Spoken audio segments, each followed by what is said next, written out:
Naélé et Sodalite se mettent à rêver à de nouveaux projets fabuleux.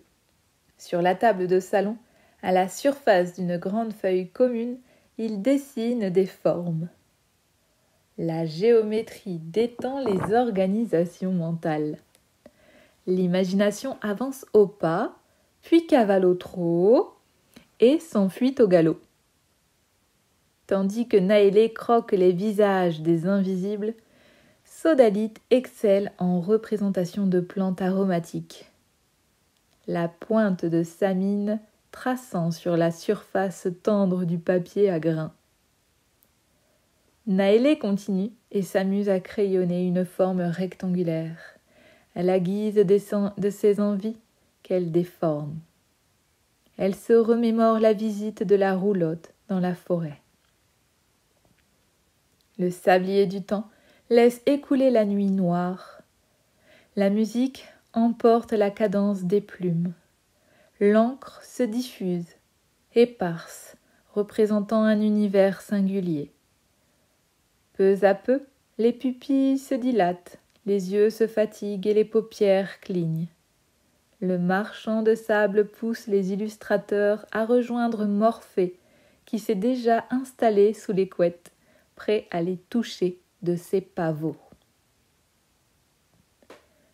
Les bougies oscillent dans les photophores, dévoilant une ombre dansante sur les murs de la chambrée, lorsque Sodalite tire les rideaux.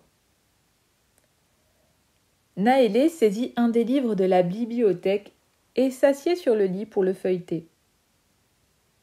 Divers coussins colorés sont posés sur le duvet. Des teintes rouille, bordeaux, rouge, jaune et kaki, semblables à des touches impressionnistes, peignent un paysage automnal. Pour parfumer l'ambiance, Sodalite allume un bâton d'encens, met de la musique et rejoint Naélé sur le sofa. Un morceau vibre dans la tanière.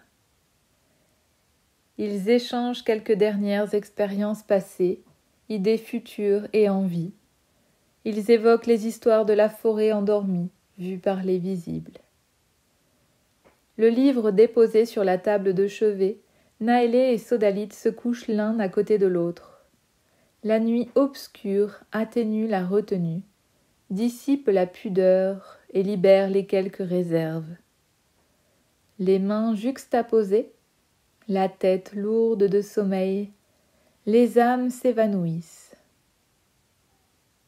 L'esprit assoupi, les membres engourdis, une attirance exerce toutefois son pouvoir. Les nerfs réciproques des petits doigts remuent. Les quelques mouvements articulés comme une marionnette viennent effleurer tendrement l'épiderme sensible. Agréablement, en toute délicatesse, comme une araignée, les doigts tricotent entre eux d'affectueuses mailles. Unies de toiles caressantes, les mains de Naélé et Sodalite se séduisent dans un repos chaleureux. Les coquelicots du sommeil ont appesanti leurs yeux et profondément, ils s'endorment sous les clapotis de la pluie et du vent contre la fenêtre. Le soleil reprend sa douce place matinale et pointe son nez avec une odeur de café et de tartines au beurre fondu. Niani et Nalassi, installés au dehors, comptent profiter de leur matinée à la campagne. Enveloppés comme des nymphes dans leur cocon, Naélé et Sodalite se câlinent avec pour seul désir d'arrêter le sablier du temps.